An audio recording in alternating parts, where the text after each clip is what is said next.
Hello दोस्तों, स्वागत है आपका हमारी इस नई वीडियो में। आप देख रहे हैं आपका अपना यूट्यूब चैनल अप्रेंटिसशिप गाइड, जिसमें है ऑल अबाउट अप्रेंटिसशिप ट्रेनिंग।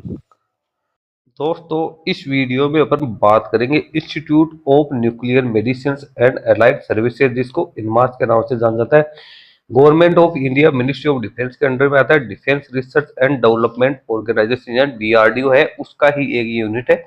इसके द्वारा रिक्रूटमेंट वो निकालेगी। अप्रेंटिसशिप की रिक्रूटमेंट के लिए एप्लीकेशन फॉर्म्स वो यहाँ पे मांगे गए हैं, जिसका नोटिफिकेशन 30 मार्च 2026 को इसकी ऑफिशियल वेबसाइट पे जारी कर दिया गया। यहाँ पे 2026-27 के लिए अप्रेंटिसशिप की जो रिक्रूटमेंट है वो निकल गया। ये इनमार्स दिल्ली में सिचुएटेड है और इसी के द्वारा ये रिक्रूटमेंट है वो निकल गया। आइए, INMAS Delhi invites application for engagement of apprentices for the financial year 26-27। नीचे आपको इसका एडवर्टीजमेंट है वो दे रखा है। सबसे पहले तो अपन इसके एडवर्टीजमेंट को यहाँ पे रीड आउट करेंगे, उसके बाद अपन इसके एप्लीकेशन फॉर्म को यहाँ पे देखने वाले। छोटा सा एडवर्टीजमेंट आप लोगों को दे रखा है। इसमें जो वैकेंसी यहाँ पे निकालेगी उसमें डिप्लोमा अप्रेंटिसशिप की निकल गई, जिसमें diploma in computer science and engineering information technology की 2 वैकेंसी है। 10,900 रुपए यहाँ पे स्टाइपेंड कैंडिडेट को मिलने वाला है।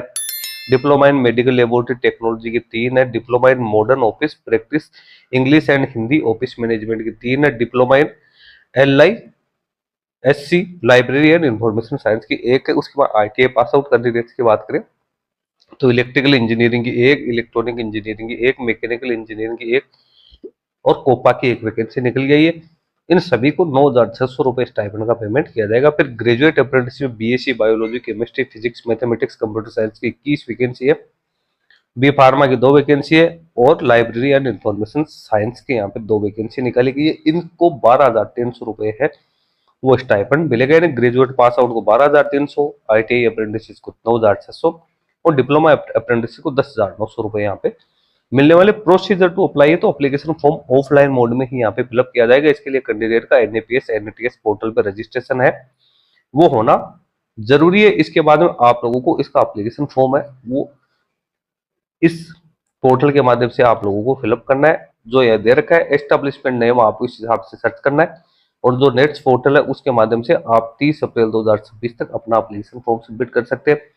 कैंडिडेट का जो सिलेक्शन है वो यहाँ पे मार्क्स बेसिस से किया जाएगा। कैंडिडेट जो मार्क्स प्राप्त किए उसके आधार पे कैंडिडेट का सिलेक्शन किया जाएगा। उसके बाद कैंडिडेट है उनको इंफॉर्मेशन है वो जो ईमेल आईडी दे रखी है उसके माध्यम से कैंडिडेट को दिया जाएगा। तो कैंडिडेट को अपना रजिस्ट्रेशन है वो भी NATS पोर्टल पे करना है। इसके अलावा आप लोगों का यहाँ पे एप्लीकेशन फॉर्म एक्सेप्ट नहीं किया जाएगा। ओनली जो फ्रेश पास आउट कैंडिडेट है जो 2022 या इसके बाद में पास आउट किया है तो वो कैंडिडेट जिन्होंने रेगुलर कैंडिडेट के रूप में एजुकेशन क्वालिफिकेशन प्राप्त किया तो ऐसे कैंडिडेट इसमें अपना एप्लीकेशन फॉर्म सबमिट कर सकते हैं। अप्रेंटिसशिप की ट्रेनिंग 12 महीने की होगी, लेकिन कैंडिडेट के पास में किसी भी प्रकार का जॉब एक्सपीरियंस है वो नहीं होना चाहिए 1 साल के ज्यादा। सिलेक्टेड कैंडिडेट को मेडिकल फिटनेस का सर्टिफिकेट है वो भी यहाँ पे पेश करना जरूरी है। तो ये तो होगी इसकी जो इंपॉर्टेंट अपडेट है। किसी भी प्रकार की क्वेरी के लिए आप यहाँ पे कॉन्टेक्ट कर सकते हैं। अब एप्लीकेशन फॉर्म यदि आपको सबमिट करना है तो यहाँ पे एप्लीकेशन फॉर्म पे एक लिंक दिया हुआ है, आपको इस पे क्लिक करना है। इस पे आप जैसे ही क्लिक करोगे तो यहाँ पे एप्लीकेशन फॉर्म है वो यहाँ पे डाउनलोड हो जाएगा। ये आप देख सकते हो इस प्रकार का एप्लीकेशन फॉर्म आप लोगों को वो फिलअप करना है। सॉरी। तो ये एप्लीकेशन फॉर्म है जो आपको फिलअप करना है। अब इसमें एक चीज ये मेरे समझ में ये नहीं आ रहा है कि जब इन्होंने NATS पोर्टल बता दिया तो ये एप्लीकेशन फॉर्म आपको भेजना है या नहीं। इसमें देखना application should be submitted in type format and hard return application will be summarised rejected. तो भैया बात ये है कि इस एप्लीकेशन फॉर्म को भी आपको फिलअप करके और जो एड्रेस दिया हुआ है उस एड्रेस पे आपको भिजवाना जरूरी है। NATS पोर्टल के माध्यम से भी आपको अपना एप्लीकेशन फॉर्म सबमिट करना है और इस पोर्टल के माध्यम से भी ऑफलाइन मोड में भी आपको अपना एप्लीकेशन फॉर्म है वो सबमिट करना है। एप्लीकेशन फॉर्म भरने के लिए आपको जो एड्रेस दिया उस एड्रेस पे आपको भेजना है, तभी आपको आपका जो एप्लीकेशन फॉर्म है वो यहाँ पे एक्सेप्ट किया जाएगा। तो दोस्तों, ज्यादा जानकारी के लिए आप इसकी ऑफिशियल वेबसाइट है उसको यहाँ पे रीड आउट कर सकते हो। NATS पोर्टल के माध्यम से भी आप इसको ट्राई कर लेना। उसके बाद में आप इसको ऑफलाइन मोड में भी फिलअप कर देना। तो दोस्तों, वीडियो में इतना ही। वीडियो यदि आपको अच्छा लगे तो इसको लाइक शेयर करना। कोई क्वेरी क्वेश्चन है तो आप हमें कमेंट करके बता सकते हो। Thank you and bye bye.